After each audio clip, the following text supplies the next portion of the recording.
Que a graça e a paz do nosso Senhor e Salvador Jesus seja sobre todos nós.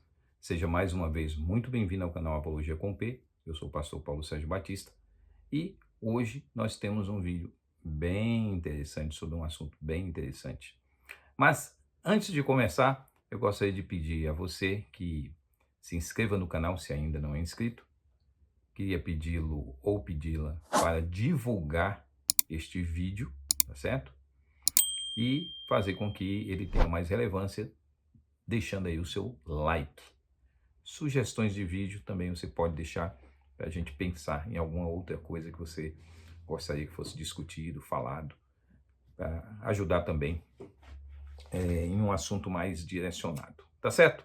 Então vamos lá. Eu quero falar hoje sobre a entrevista do grande físico, né, escritor, muito conhecido aqui no Brasil do pessoal que lê sobre ciência, o Marcelo Gleiser, né? Eu tenho um livro do Marcelo Gleiser, gosto de ler Marcelo Gleiser, mas dentro daquilo não como uma pessoa que está buscando ler Marcelo Gleiser sem filtro, né? Você nunca deve ler um livro de um cientista sem filtro, sem entender algumas questões ou pensar pelo menos algumas das questões sobre as quais ele está tratando, né? Então, no programa Roda Viva, onde ele esteve recentemente, quase um mês atrás, né? Umas semanas atrás, 3 semanas ou um mês atrás, eu não me lembro bem, mas o Marcelo Gleiser estava falando sobre o livro dele, O Despertar do Universo Consciente, e foi sobre o livro que girou a pauta do programa ali. Eu vou deixar aqui no nosso vídeo a descrição, né, do vídeo do Roda Viva, Marcelo Gleiser, sobre o início da vida na Terra, muito mais fascinante que a ideia de Deus. Esse é o título do vídeo. Vocês vão poder aí vê-lo aqui na descrição depois. Mas vamos lá. E aí tem uma entrevistadora, Giovanni Girardi, eu acho que é Girardi, eu não sei se é esse o nome dela, se é assim que pronuncia, da agência pública, e ela faz uma pergunta que eu achei interessante, né? Ela fala sobre o fato dele, no livro, mencionar a ideia do sagrado, né? De olhar a Terra no aspecto de sacralização, ver a natureza não como algo simplesmente a ser explorado, mas algo a entender que tem uma sacralidade em tudo isso. E aí ela disse, olha, mas você não acha que tem um problema de falar sobre sagrado nesse período que as pessoas estão aí tão questionando a ciência, os negacionistas, né? E aí ele começa a dar suas respostas. Tem algumas coisas interessantes. Ela mesma diz, você não está falando de religião, mas de um sagrado, né? E aí ela menciona que é uma ideia mais de espiritualidade secular ou não religiosa. A espiritualidade secular não religiosa, ela é uma criação para tentar ajustar algumas questões que os materialistas têm. Uma dessas questões é encarar o grande mistério com todo o conhecimento científico. E nós vamos discutir um pouquinho sobre isso, tá? E aí ela disse assim, mas você não acha que esse negócio de ficar falando de sagrado vai flerta, né? Flerta com o design inteligente, aí as pessoas podem acreditar nessa bobagem de um criador, não é? Ela não usa essa expressão, mas a ideia é bem isso, né? Nessa bobagem de criador, nessa coisa toda. E, pessoal, aí ela fala, né, ela usa aqueles clichês, né? Negacionismo, quer dizer, ninguém pode questionar nada na ciência, só que ela não sabe disso, que a ciência surge e a ciência se desenvolve a partir de questionamentos, mas ela não sabe disso, tá certo? Ninguém contou isso para ela e ela não vai saber nunca se ela não procurar estudar a história da ciência. Então, a ciência, ela é feita de exatamente teorias e hipóteses que caem. E caem porque alguém nega aquilo a partir de uma outra ideia, tá certo? Eu a aconselharia até a estudar mais sobre isso, tá certo? Você vai ver que a ciência não é essa rocha que as pessoas pensam que é. que idealizam. Essa ciência da cabecinha dela é idealizada. Teorias e hipóteses científicas com o tempo mudam, deixam de ser o que era, tá certo? Então, isso são as teorias e hipóteses científicas que fazem a ciência, se você não sabe, e também eu creio que ela não sabe, tá? Mas como ela tem uma visão, né, de que a ciência é um conhecimento sólido, irrefutável, inquestionável, ela abre a boca para falar asneiras, como muita gente fala, tá certo? Então, ao negacionismo, Einstein, quando propôs a teoria dele, mexeu com o mundo, mexeu com a física, tá certo? Teve ajustes, teve questões que ele colocou numa equação, né, sobre a questão da expansão do universo, o fator lambda, né? E aí depois ele mudou isso, depois ele disse que estava errado, depois hoje se aceita para tentar explicar a energia escura, enfim. Então, ciência é feito de ideias de homens, tá certo? E eu não conheço até hoje nenhuma ideia perfeita vinda dos homens. Se você conhecer, me avisa aí, porque vai ser bom saber, certo? Então ela diz, tome cuidado para não sacralizar, porque senão as pessoas vão acreditar em religião, e religião criou o mundo. Aliás, aqui ó, vou indicar esse livro para ela e seus adeptos, né, que acreditam nessas bobagens, Cientistas de Batina, de Copérnico, pai do heliocentrismo, Lemaitre, pai do Big Bang, tá certo? Se você tem outros livros aqui, eu não quis indicar, não vou indicar nenhum livro em inglês hoje, vou indicar só livro em português, mas tá aí um que vale a pena você ler para ver se a religião é tão inimiga da ciência, né? Isso é um mito, pessoal, isso é uma bobagem, isso é uma infantilidade que um monte de cabecinha oca continua reverberando por aí. Mas o Glaser diz, não, eu falo da contingência do planeta, então é mais legal, né? Pelo título do vídeo você já vê, muito mais fascinante que a ideia de Deus, ou seja, ele diz, não, é contingência. O planeta surgiu, não foi de planejamento, tudo é por acaso, né? Formação do planeta, da vida, um asteroide caiu aqui, matou 70% da vida, 65 milhões de anos atrás, né? Aquela teoria KT, entre o Cretáceo e o Terciário houve esse cataclismo. E aí sobraram alguns, morreram os predadores, sobraram alguns ratinhos, alguns seres mamíferos menores que evoluíram e viraram humanos. Isso é mais crença do que qualquer um de vocês aqui e eu num Deus que criou o homem. Tá certo, pessoal? Isso é qualquer... Quem já assistiu meus vídeos aí sobre a questão de fé e Bíblia, e ciência e Bíblia, sabem que a minha posição, tá? Se você nunca assistiu, assiste lá o vídeo 5 razões porque a Bíblia não é um livro de ciência. Eu não estou falando aqui de pegar a Bíblia e fazer dela um livro de física, de química, de biologia, não. Isso para mim não cola, tá certo? Então assista o vídeo lá. Eu não estou fazendo essa defesa. Eu estou dizendo que existe, né? Que isso aqui exige muita fé. Ratinhos evoluíram e se tornaram humanos. Legal. O Glaser ele consegue crer nisso. Crer por quê? Porque só tem um fato. Qual a prova? O pessoal gosta tanto de fato empírico, né? Mas qual a prova? Qual a prova que nós evoluímos? Qual a prova empírica disso? Isso tem mais fé do que outra coisa. Aliás, pessoal, e aí vai a dica, tá? Não é de livro bíblico, não. Não é do pessoal da escola dominical, não, tá? Caixa Preta de Darwin, do Michael Behe, um clássico.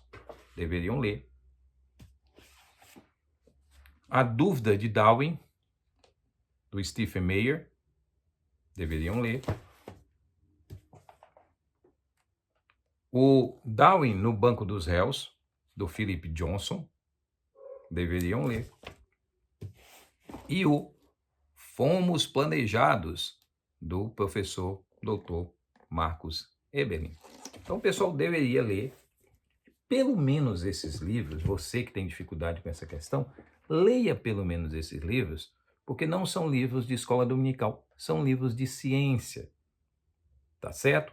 Questionando antigos paradigmas sobre os quais não se tem resposta. Aliás, quando se fala disso, ele diz, não, eu acredito na contingência, não acredito no planejamento, é o anticriacionismo, e isso é mais fascinante. A natureza, a força da natureza. Pois é, todo sistema complexo, a gente acredita que tem alguém por trás. Na natureza, não pode. A natureza é autocriada. O universo é autogerado. tá certo? Tudo isso surgiu de autogeração. Você consegue acreditar nisso? Se alguém chegasse para você e mostrasse um motor de um carro e falasse para você, olha, esse motor aqui surgiu do acaso, você acreditaria? Pois eu vos digo que o universo, que a vida que você possui, que a célula mais básica do seu corpo, ela é muito mais complexa do que o motor de um carro, tá certo? Aí o motor, você diz, não, se eu encontrasse um motor, eu não ia dizer que ele surgiu por acaso, mas a vida biológica surgiu por acaso. A ciência e a religião não tinham nenhum problema de acreditar num criador até o século XIX. E não foi por causa do Darwin, no sentido de que a ciência dele enterrou Deus, não, pessoal, tá? Não foi por isso, não. Foi por causa do materialismo fortemente arraigado dentro do esquema de fazer ciência, tá certo? Porque, afinal de contas, a ciência é um construto humano. Aí ele diz, não sabemos como saímos do vivo ao não vivo. É interessante essa confissão dele, né? Confissão sincera. Não sabemos como partimos do não vivo para o vivo. Não sabemos. Aí ele não sabe como surgiu a vida, mas ele explica como tudo se desenvolveu. E aí Deus não pode estar. Tem que ser contingente. Eu não sei como surgiu, mas não pode ter sido planejado. E o que eu acho? Aí não há intencionalidade na matéria, não é? Porque se disser que há intencionalidade na matéria, vamos chamar isso de Deus das lacunas. Você já deve ter ouvido esse argumento, né? Isso aí é um mantra. Isso é um mantra na cabeça dos materialistas quando a gente fala de ciência. Ai, você está usando o argumento do Deus das lacunas. E o que é o argumento do Deus das lacunas para essa turma? É assim. Não consigo explicar um sistema, jogo Deus ali e o explico através de Deus. Pronto, esse é o argumento de Deus das lacunas. Certo? Só que essa turma, com certeza, nunca leu Karl Popper, A Lógica da Pesquisa Científica. Karl Popper, que foi um dos maiores filósofos da ciência da primeira metade do século XX, tá? Textos escolhidos do Karl Popper. Então, não estou falando aqui de pastor, de padre, da turminha da escola dominical, da galerinha da escola dominical, não, tá? Estou falando aqui da turma que pensou ciência e respondeu, e tentou responder, pelo menos, o que é ciência e como ela se desenvolve, tá? Aí nós vemos no vídeo, né, ele falar que não há intencionalidade na matéria, que é exatamente o contrário, é o anticriacionismo, antifagulha divina, anti-Deus das lacunas. Essas são as palavras que o Marcel Gleis leu. Eu não sei se para acenar para toda a galerinha ali, descrente, né, incrédula, que odeia, materialista de carteirinha que odeia a religião, não sei, mas o fato é que ele diz, não tem intencionalidade na matéria. Não sabemos como a vida surgiu, mas não tem intencionalidade. Você para pensar nesses discursos? É o anticriacionismo. Anticriacionismo, por que tem que ser anticriacionismo? É o antifagulha divina. Mas por que tem que ser antifagulha divina se você fala que não sabe como surgiu a vida? Nem como deu esses saltos? Ah, não, mas caiu um meteoro. Daqui a um tempo, já tem gente que questiona essa teoria. Daqui a um tempo vão mudando as teorias, tá? Não se falava que a Lua levou milhões de anos, ou bilhões de anos para ser formada? E não tem já teoria científica, procura aí na internet, dizendo que não, que a Lua, ela simplesmente pode ter sido feita em questões de horas. Surgida em questões de horas. Entendeu? Você crê na ciência? Você tem fé na ciência, meu filho? A ciência é um construto humano que muda com o tempo, que se transforma, que às vezes progride, às vezes regride. Não anda numa linha reta. Tá certo? Só que ele não lembra que Karl Popper foi o pastor, não foi o professor de escola dominical, falou também do materialismo promissório. Então tem o argumento do Deus das lacunas, que eu não concordo, tá? Não tem resposta, põe Deus no meio. Tá certo? Eu não concordo muito nesse argumento. Mas tem um materialismo promissório. O grande problema é que a partir do século XIX a ciência passou a não acreditar na intencionalidade.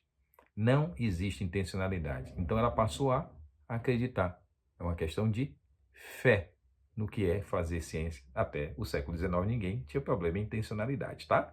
Foi nenhuma prova assim, porque qual a prova de como a vida surgiu? Não se sabe. Ele foi sincero nisso. Então, ao contrário do argumento dos deuses das lacunas, nós temos um outro argumento. Aliás, eles têm um outro argumento, que é o do materialismo promissório, que Karl Popper menciona. E o que é o materialismo promissório? Quando eu não tenho respostas, eu digo, não as tenho, mas a resposta é material. Qual a diferença do argumento do materialismo promissório para o Deus das lacunas? Não tem diferença, pessoal. Só que ele sabe falar, ele sabe usar a frase Deus das lacunas. Mas essa galerinha não conhece o materialismo promissório. Seria bom a turma ler Karl Popper um pouquinho. Que Deus nos abençoe, que Deus nos dirija, que Deus nos faça a cada dia crescer na graça e no entendimento dele e questionar os gurus e os asséculas dos gurus na nossa presente geração, pesquisando, estudando e entendendo. Porque sem entender o pensamento do outro, não conseguimos refutá-los. Que Deus te abençoe em nome do Cristo. Espero que o vídeo de hoje tenha sido bênção na tua vida. Divulgue. Até a próxima.